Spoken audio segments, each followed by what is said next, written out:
Hi everyone. Welcome to the next episode of my presentation. My name is Chukwemeka Nwafo. I'm a materials and corrosion. I'm a principal materials and corrosion engineer. Today we'll be looking at corrosion barriers and prevention. For everyone who's been watching my previous video, you will remember that we talked about the common corrosion we would expect to find in the oil and gas industry. So we looked at all the internal corrosions and also the external corrosion. So for this time around, we'll be looking at how we stop or prevent this type of corrosion from happening. So there are different ways on how we stop or prevent corrosion from happening. We do it by either material selection, application of chemicals, the pipeline design, and avoiding the use of the similar method and application of coatings.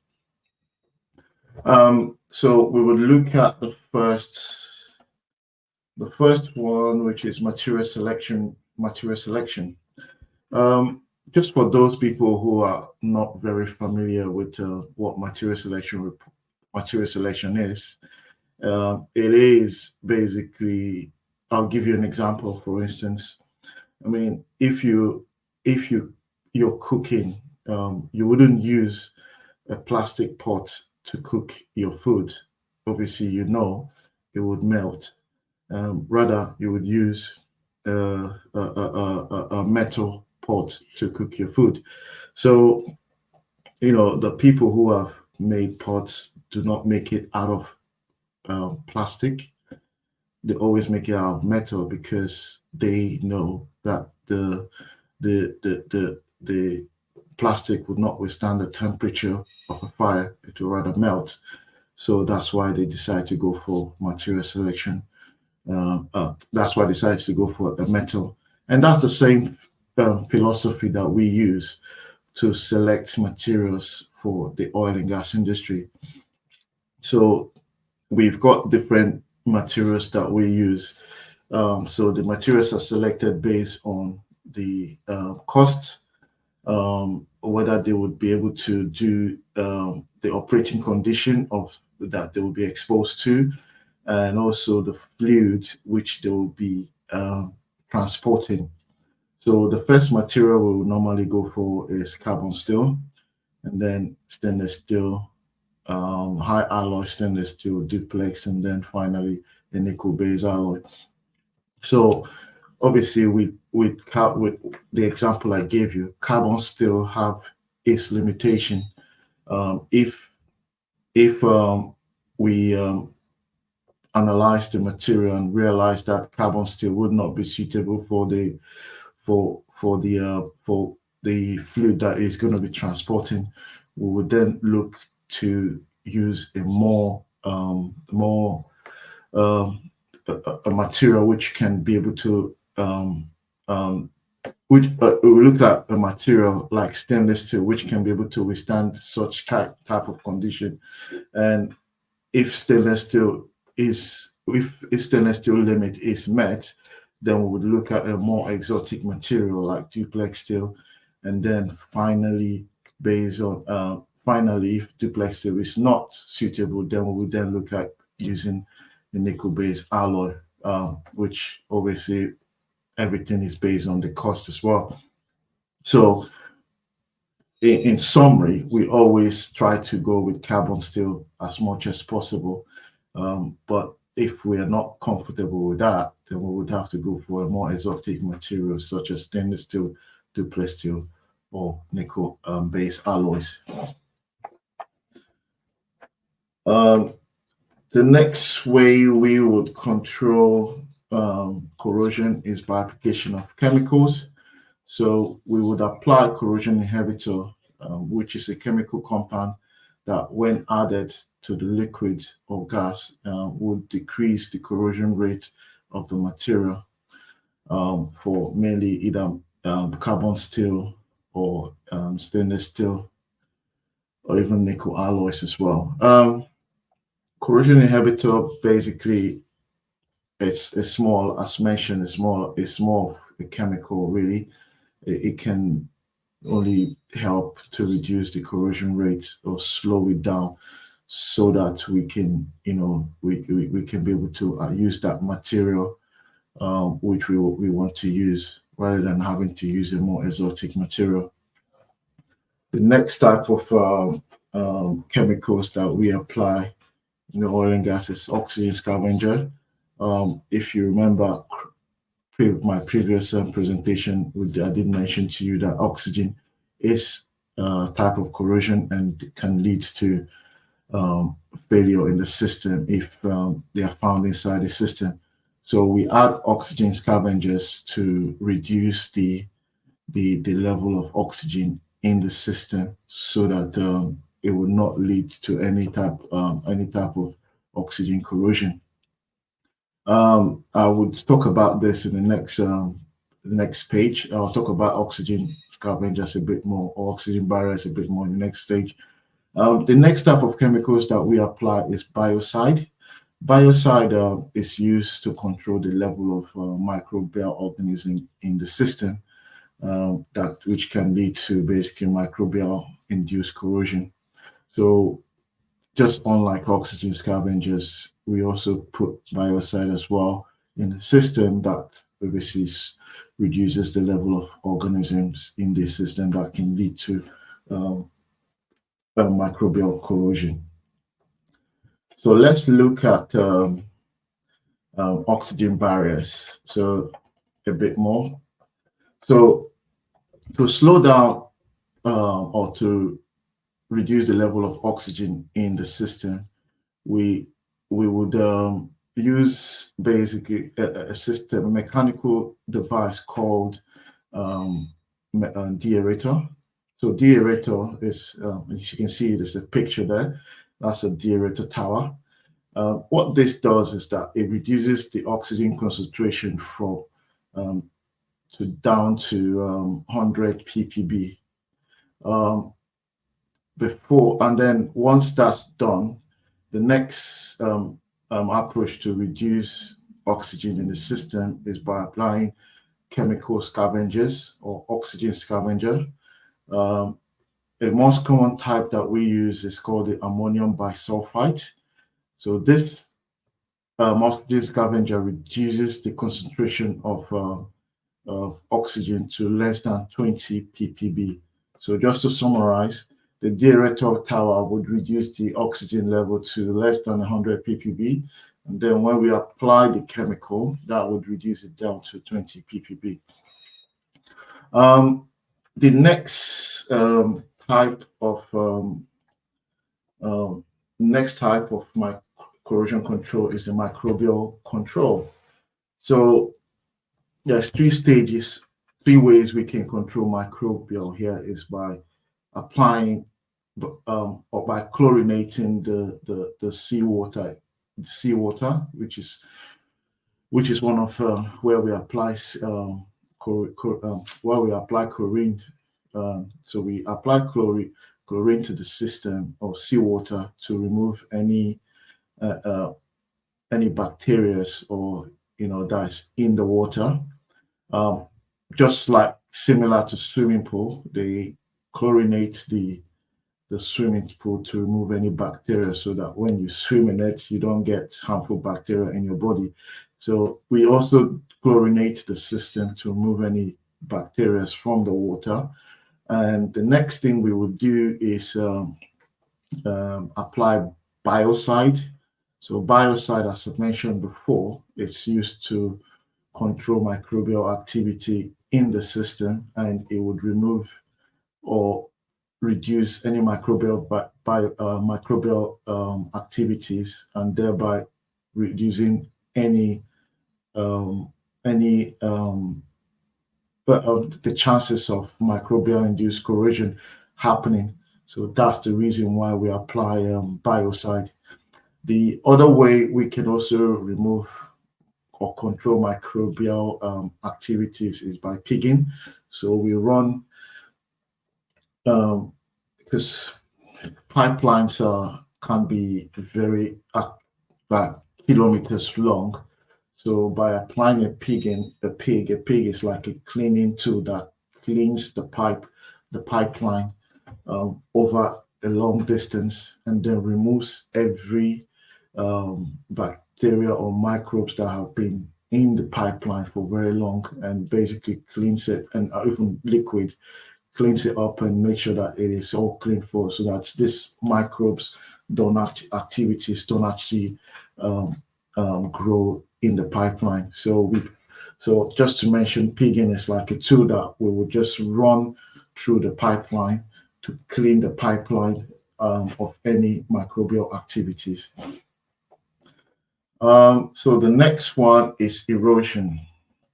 There's three ways we can control erosion: through flow rate control, by coarser filters and fine filters. So flow rate, I mean, flow rate is a common way that we use to control erosion or control corrosion, but it is not a very, I would say, it's not one of the best way to control erosion. The reason being is that if you have a long, because pipelines are several kilometers long, if there's not enough pressure in it to transfer the fluid from one point to the other, we would have a problem. So yes, flow rate is one way. If we have enough flow rate to get to one point, then we would use it. But as I said, flow rate is not the very controlling the flow rate is not the best option.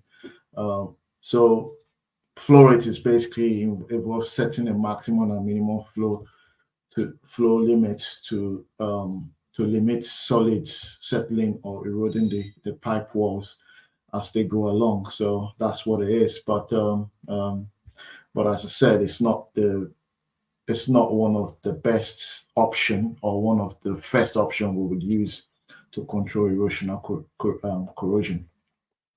The next way we can control solids that leads to erosion or corrosion is by coarser filters. So these are filters installed in the inlet of, say, for instance, a seawater injection to prevent, suspended solids such as organic particles that are larger than 2 millimeter entering the injection, entering the injection system. Everybody knows what a filter is. It just basically stops particles from entering into any system that you want it to prevent it from entering. So coarser filter kind of only prevents particles larger than 2 millimeter from entering into the system.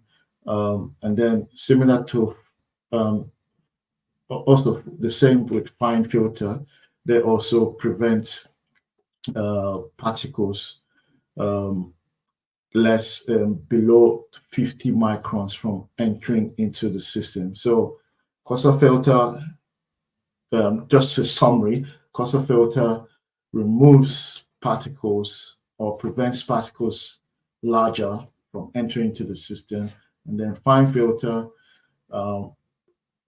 prevents smaller particles from entering into the system. The next type of corrosion we'll be looking at, corrosion control we'll be looking at, is galvanic corrosion. Galvanic corrosion control. So, I mean, it's very simple. I did mention to you about galvanic corrosion. So basically, where we have a more active material coupled together with a less active material, that can lead to the more active material corroding, and why the less active material being in place. So to avoid this, we would avoid coupling a less active material to a more active material. Avoid coupling them together, because that would cause galvanic corrosion. The other way we can stop it is through basically insulating the two materials. So by insulation, what I mean is by putting either something like for people who don't know, insulation could be like a plastic uh, in between them so that they don't come in contact with each other. And as long as they're not in contact with each other, they will not, both of them will not corrode. So by applying insulation at the coupling points, that will stop the galvanic corrosion from happening. And the next application is by the next way is by application of metallic coating on one surface of the material. So where they will be in contact with each other, you can apply a metallic coating, and then that would stop the galvanic corrosion from happening. So the next type of corrosion corrosion control is by crevice corrosion control. So how do we avoid this? Basically, it's a simple avoid crevices. So I did mention before, crevices is where if you look at this picture you can see outside of the piping, there is tiny spaces in between the external material and also the pipe wall. So this spaces, a liquid can actually seep in there and then cause what we call crevice corrosion. So the best way we can do is to avoid it, either by adding sealants around it to avoid liquids and oxygen going into that crevices to cause any problems in the future. And also designing the pipeline in such a way that you don't have any crevices. So that's another way we can avoid it. And then finally, we could also use reduce that type of crevice corrosion from happening by applying what we call cathodic protection. I'm not going to go deeper into cathodic protection right now. It's a much deeper subject. But that will be one of my subjects. That will be one of my episodes I'll be looking at in the future. The next type of corrosion control is how to control atmospheric corrosion. So the first thing we will normally do is coat the base of the material. I'll give you a good example for those who don't know about coating. So everybody has a car or may have seen a car, and we all know that it comes in different colors, that you like, and that what makes the car appealing to look at. Now, to normal people, like normal people who didn't design the car, the paint is there for the appeal. However, the people who designed the car and coated the car know that is not the only reason why the paint is there for. The paint is there for, obviously, for the looks, but it's also there to protect the metal underneath the paint. So give you an example, if say you go and buy a brand new car and it doesn't have any paint, it's just coating, it's just pure metal, and then you drive it out, within 3 days, what you would experience is rust, just like the one you can see in the picture. And then you would ask yourself, hold on a sec, I bought a brand new car, it should be looking brand new until several years, but it's all looking rusty and corroded. What's happening? Obviously you won't be pleased about it. So what manufacturers do now is they coat it with it. Some of them do 2 or 3 layers. I can't remember how many coatings they use. So they coat it to protect the metal from corroding, and after coating, after coating, they will then paint it for the appeal for the appeal, and that's why the reason why they do the coating is to protect, as I mentioned, to protect the the metal underneath the coating from corroding. So this is one way to stop metals from corroding, by coating the base of the material. And then the next method is by cathodic protection, which, just a summary of it, cathodic protection is when you couple more active material to a less active material. So the more active material will corrode, and therefore because of that, it will then cause the less active material to be protected from any corrosion elements. So basically what is called is just coupling a sacrificial anode. That's why it's called sacrificial anode. The active material is called a sacrificial anode. Then, because of being named sacrificial, it is allowed to corrode, and because as it's corroding, it will protect the less active material, which is the cathode, to stop corroding. So that's in summary, those are the two ways we can actually stop atmospheric corrosion from happening. I'd like to thank you for listening to my presentation. It's been, for those who have been following this presentation up to now, I hope you've learned a lot. I will be doing some more presentation in the future as usual, and if you subscribe to my channel, you will be hearing more about corrosion. And also, I had just to say, I had a comment about from one of my audience who was recommending that I should do a video on how to become a materials and corrosion engineer. And I think I find that that's a very good comment, and also that would also help people who want to be corrosion engineers in the future, if you find it interesting to be corrosion. So I will take a break from all the technical stuff, and then my next episode I'll be looking at how I became, what routes I took to become a materials and corrosion engineer, and also the normal routes you can use to become a materials and corrosion engineer. So look out for that episode, and I hope you've enjoyed my presentation so far. Thank you so much.